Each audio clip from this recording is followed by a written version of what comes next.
तो हमारे दो प्रश्न हो गए हैं। तीसरा प्रश्न लेता हूं मैं। तीसरा प्रश्न दे रखा है 4x² प्लस 4√3x प्लस 3 बराबर 0। इसको द्विघात सूत्र से करते हैं। इसी प्रकार हमने चारों प्रश्न किए थे किस विधि से, पूर्ण वर्ग विधि से, राइट। तो ये भी आपको अगर देखना है तो इन वीडियो को देख सकते हैं प्लेलिस्ट में जाके। लेता हूं मैं तीसरा,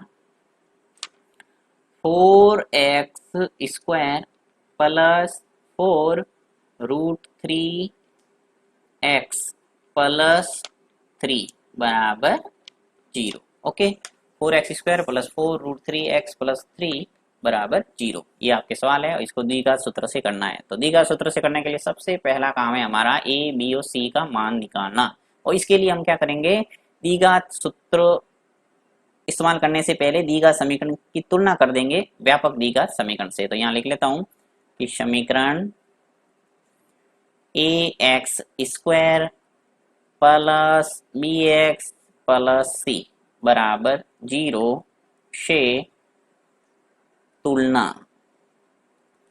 करने पर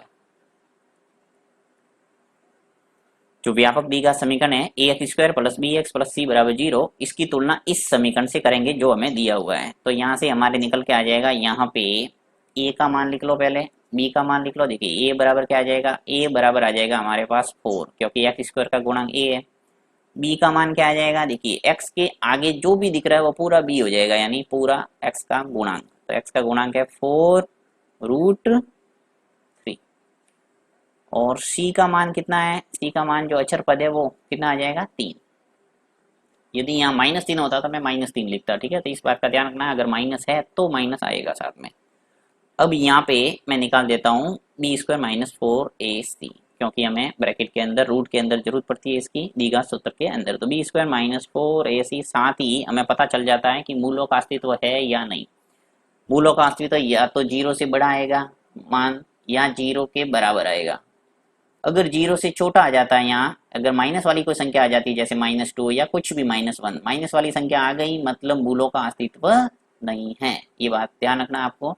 तो दो स्थिति में ही मूलों का अस्तित्व होता है। तो यहाँ देखते हैं क्या आता है, b² माइनस 4 इसे देखिए b√3 का स्क्वायर, b लिख दिया -4, a का मान कितना है 4 और c का मान कितना है 3। अब देखिए 4 इंटू 4 कितना हो जाएगा 16। डॉट यहाँ पे इंटू का चिन्ह है और इंटू का लगाना चाहते हो इंटू लगा दो, मैं यहाँ डॉट से ही लगा रहा हूँ। आपको ध्यान रखना है कि ये जो डॉट लगा है वो गुणा का चिन्ह है। अब देखिए √3 का वर्ग करेंगे, तो √3 का वर्ग करेंगे तो क्या आएगा 3। मैंने आपको अच्छे ढंग से बताया हुआ है कि किसी भी रूट वाली संख्या का जब वर्ग होता है यानी √3 इंटू √3 तो क्या आ जाएगा 3। फिर -4 इंटू 4 कितने हो गए 16, और 16 इंटू 3 कितने हो गए 48, 16 यानी 48। इसको भी आगे सॉल्व कर लेता हूँ। देखो 16 इंटू 3, यहाँ पर भी क्या हो जाएगा 48, और ये माइनस आ जाएगा 48। और 48 में से 48 गए तो क्या बचा 0, जो कि 0 के बराबर है, यानी कि मूलों का अस्तित्व हमारे है, राइट। अब हम निकाल देते हैं द्विघात सूत्र का उपयोग करके मूलों का दोनों मूल। चलिए यहाँ निकाल देते हैं, द्विघात सूत्र का प्रयोग करता हूँ यहाँ मैं। अब ये बराबर 0 आप लिखो ना लिखो एक ही बात है, यहाँ चलो हटा ही देता हूँ कंफ्यूज नहीं हो, ताकि यहाँ लिख लेता हूँ द्विघात सूत्र से। द्विघात सूत्र क्या है, x बराबर -b plus minus √b² minus 4a और c बाय 2 और a। माइनस ऐसा का ऐसा, b का मान मेरे पास है 4√3, तो 4√3 आ गया। फिर plus minus √b² minus 4ac हो, b² माइनस 4ac मैंने निकाल दिया, कितना आया मेरे पास 0, तो यहाँ सीधा 0 ही लिख लो, बाय 2a।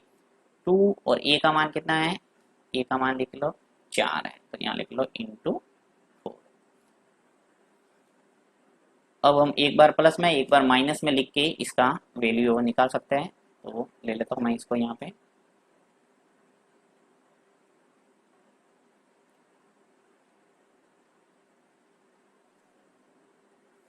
थोड़ा सरल कर लेता हूँ, उसके बाद ही आगे बढ़ते हैं।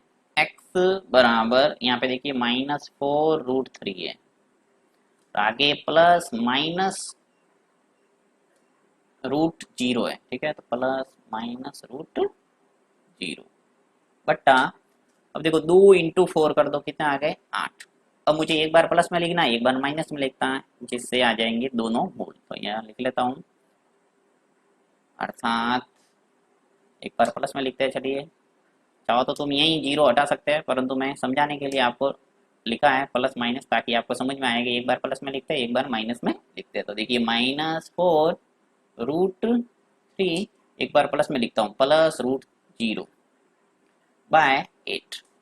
अब यहाँ से पहला मूल आ जाएगा हमारे पास। देखो रूट जीरो है, इसका कोई मतलब नहीं है, तो इसको हटा दो। तो सीधा मैं यहाँ से हटा देता हूँ इसको, 4√3/8।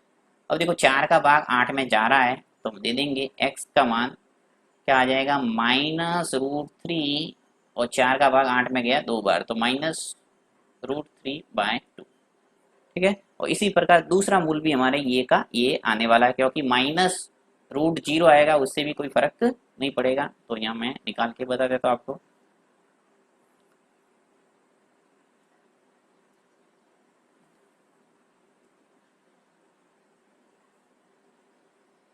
दूसरा मूल कैसे निकलेगा, देखिए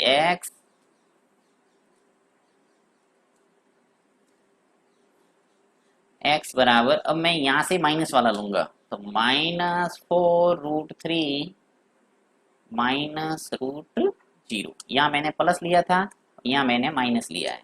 अगर कोई संख्या आती है तो चेंजिंग आता है, परंतु यहाँ जीरो ही है, तो उसका कोई मतलब नहीं है। मैं सिर्फ समझाने के लिए आपको बार बार दोनों ले रहा हूँ। तो ये 8 नीचे ऐसे कैसे, x बराबर आ जाएगा -4√3/8। तो x की वैल्यू आ जाएगी, देखो यहाँ पर भी वो की वो, क्योंकि सेम है। और b²-4ac का मान कितना निकल रहा है, 0। तो आ जाएगा √3/2। देखिए यहाँ पर भी -√3/2 आया था, यहाँ पर भी -√3/2, तो मूल है वो क्या है, समान।